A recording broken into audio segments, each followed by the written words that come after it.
You guys, we have so much to talk about. Hey guys, welcome back to Real Housewives Recaps. Today, we're talking the Oscars. And you're like, Jen, you've never talked about this before. Why are you talking about this? I have a lot to say, and you guys are just the right people to hear me out on this one. There are two things that really bothered me last night. We are going to talk about them both. If you're new to the channel, welcome. I don't normally talk about Oscars so much. I recap shows, movies, all that good stuff. But I have lots of opinions on last night's show, so I'm going to talk about them, and I welcome yours. This is where I really want you to comment back, and I want to have a dialogue about this.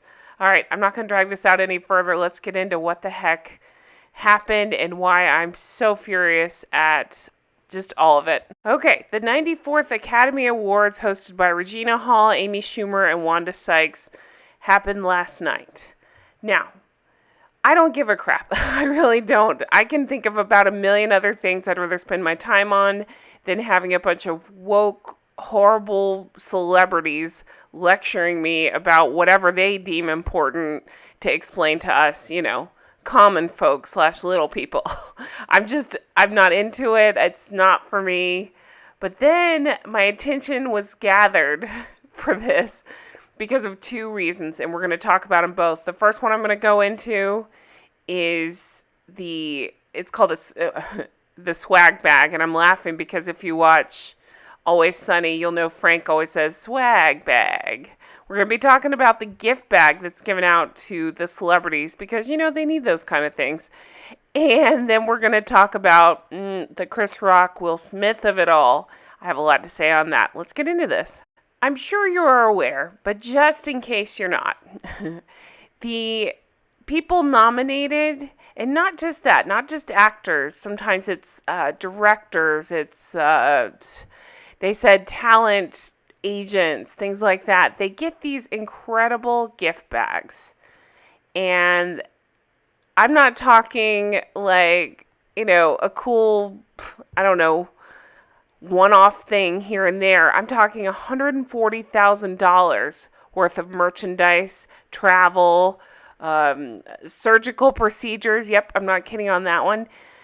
All kinds of stuff are given to these celebrities, and it just grosses me out so much. So you're telling me the people that can afford to buy this stuff and don't need it are the ones given these things for free. The only thing they have to do is pay tax on it, but I feel confident they know a way around that as well. But it's just so ridiculous.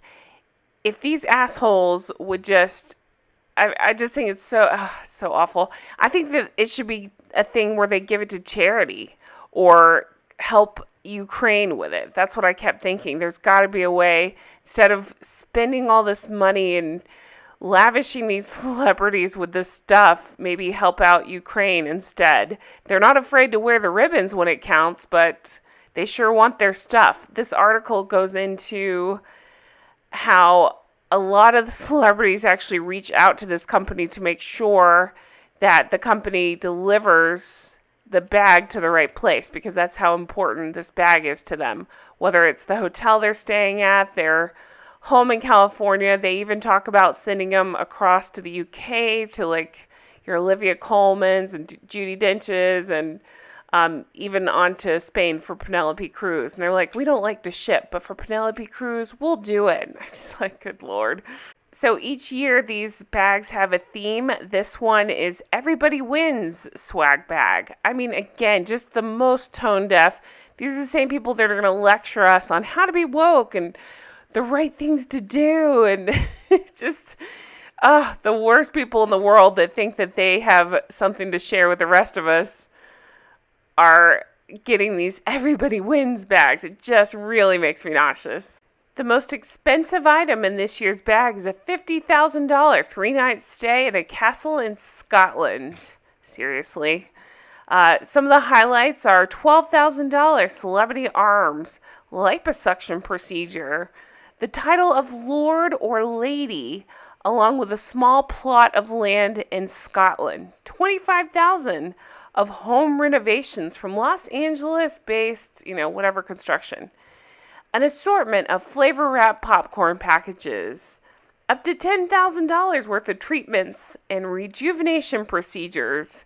$15,000 4-night stay for two at the Golden Door Luxury Resort and Spa in California. It just makes me sick, especially in these times where so many people are struggling, for them to flaunt this, to wave it around, to put out these articles about these bags that everybody's coveting and how they're worth up to $140,000, and it's just disgusting. Okay, speaking of disgusting, let's get into the real main event from last night's show. I do have the video, and it is coming. I'm going to play it for you because it is wild to watch. I watched it last night. I watched it again this morning. I had to record something on it. So I found this article explaining why they gave a standing ovation to Will Smith minutes after the Chris Rock thing happened. And in case you have no idea what I'm talking about, I'm going to play you the clip so you can see exactly what went down when Chris Rock was doing his segment, made one tiny joke about Jada Smith, and it resulted in physical violence. So we are going to talk about that. Now, just know in this clip, there's a Japanese language program that caught the whole aftermath too. So you'll hear a foreign language being spoken over it at the end. There's nothing we can do about it. That's seems to be the only person that caught this clip. Jada, I love you. G.I. Jane 2, can't wait to see it. All right? Okay, let me pause here and tell you what's going on. So that's the only joke that was made. It's about Jada. And she has come out and said she has an autoimmune situation going on called alopecia. So hair loss / trouble growing hair is a part of it. So was that an insensitive joke? Sure. Probably shouldn't have said that. But watch the disproportionate awfulness that happens as a result. And I want to point out, they were laughing at the beginning. Will Smith was fine. Even Jada laughed. And yeah, you could argue, yeah, she may have been uncomfortably laughing. Fine. He probably shouldn't have said that.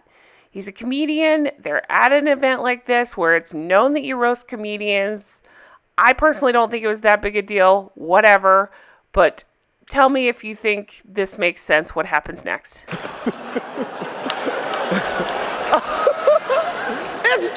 That was a nice one. Okay. Okay, it's here that Jada seems to shift from laughing to uncomfortable. Well, watch this. But again, I want to point out that's the only thing Chris Rock said.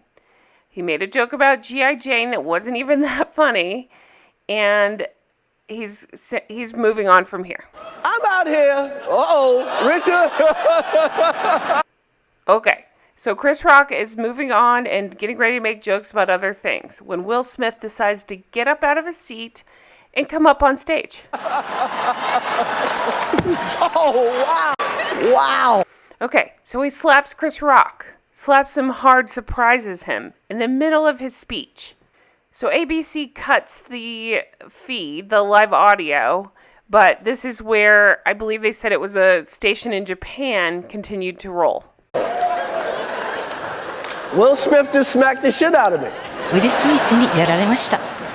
Thi- Wow, dude. So he makes his way back to his seat and then starts yelling at Chris Rock again, who's trying to move on from this and is clearly surprised and shaken. When I first heard about this, I hadn't seen the video yet. I thought, oh, well, obviously it's planned. It's a stunt. It's something to get them both publicity. But I don't think so after watching this. I think Chris Rock is visibly shaken and surprised and confused by it all. Yeah. It was a G.I. Jane joke. Keep my wife's G.I. Jane のジョークだったんで。 I'm going to, okay? Okay. That was a greatest night in the history of television. So, yeah, Chris Rock is obviously shaken up and it's awkward and it's horrible. And I gotta say, screw Will Smith. I think that's so wrong what he did. I understand I'm going to get a million comments saying she has alopecia, you shouldn't have made fun of her. Sure, I agree. Except for, this is for roasting celebrities. And you kind of know what you're getting there, right? I mean, And so I have a hard time feeling sorry for them in that respect. I would agree that maybe the alopecia thing is off limits and not tasteful, but all it would have taken is for Will Smith to stay in his seat, not act like this, not resort to violence, have a conversation with him after. That's all. It just didn't need to come to this. I think this is the most ridiculous, dangerous, it's just awful. I'm a fan of Chris Rock, but I'm even taking that out of the equation just to think no matter who it is, if you don't like something somebody's saying, you get to just stand up and smack them? Like, that's not how life works. I'm sorry, it's not. So soon after this, Will Smith actually won the Oscar for the King Richard role. And everybody was applauding him and making such a big deal. And he even tried to turn that part into, well, Richard would have defended his family. Sure. But with physical violence, are we just going to ignore that part? Like, I think it's totally great to stand up for your family. And if he had done it with words, I would actually have a different stance on this whole thing. But because it went to violence, that's where I have a problem. So the article I had started to talk about, I'm bringing back up here. It's found in the Daily Mail, and it talks about how woke Hollywood has the most warped priorities. And they spent so much time lecturing everybody about how to be. I mean, it's just like that all over again, right? But where was the moral outrage when a crime had just been committed? He just slapped somebody across the face. He just assaulted somebody. And yet, where's the outrage for that? It is interesting where they pick and choose to be woke/offended. So then this person goes on to write, you'd imagine the uber politically correct audience so big on social justice issues would have been up in arms about the crime they had just witnessed. Nope, quite the opposite. Smith, far from being dragged by security, was able to become the toast of Hollywood. He was awarded Best Actor Oscar just 43 minutes later. How crazy is that? And nobody seemed to care. They all seemed to applaud him and be totally fine with it, like nothing happened. I have to go over to my girl at Parody Whitney, one of my favorite people on YouTube here. She writes fun parody songs. I quote her all the time. You know who she is. If not, check out her channel. But I was looking through tweets to see if I was the crazy one here. I found hers, which perfectly sums up exactly how I feel. She says, this was wild. Will's reaction was disproportionate to the situation. If every celebrity started assaulting one another over jokes, however bad they may be, Ricky Gervais would have had a bloodbath on his hand. You guys, that's exactly how I feel. How ridiculous was this whole situation? And then again, to go back and celebrate him afterwards like he had done something chivalrous or brave or some shit. I feel like Michael Patrick Dickhead talking about brave. I'm going to leave it here. I'm just pissed. I just think like it's just a gathering of terrible people. I think just the swag of it all is ridiculous. And then to reward behavior like this and to feed the ego of these people, it just makes me nauseous. You guys, thank you so much for watching. I do hope you've enjoyed this. I have a lot more upbeat things coming this week. More Sex and the City stuff going on. More And Just Like That news coming out. Just all kinds of stuff. So check back lots. If you missed it yesterday, I had up a review of Karate Kid. And you're like, wasn't that an 80s movie? Yes, it was. And it was fantastic. We found out so much interesting behind the scenes stuff. It's 45 minutes long. I do suggest you check that one out because I really had a lot of fun making that one. And it sets us up to get into Cobra Kai eventually, which is what one of my Patreons chose to discuss. So I'm very excited. So thank you guys so much for watching. I hope you've enjoyed this. This is where I want your comments. You got to let me know. How do you feel about all this? Do you feel the same as me? Do you feel different than me? Just let me know in the comments. I really love to read them all, and I appreciate everybody who takes the time to write me. And guys, I hope you have a great week. I will talk to you again soon. Take care. Stay healthy. Bye-bye.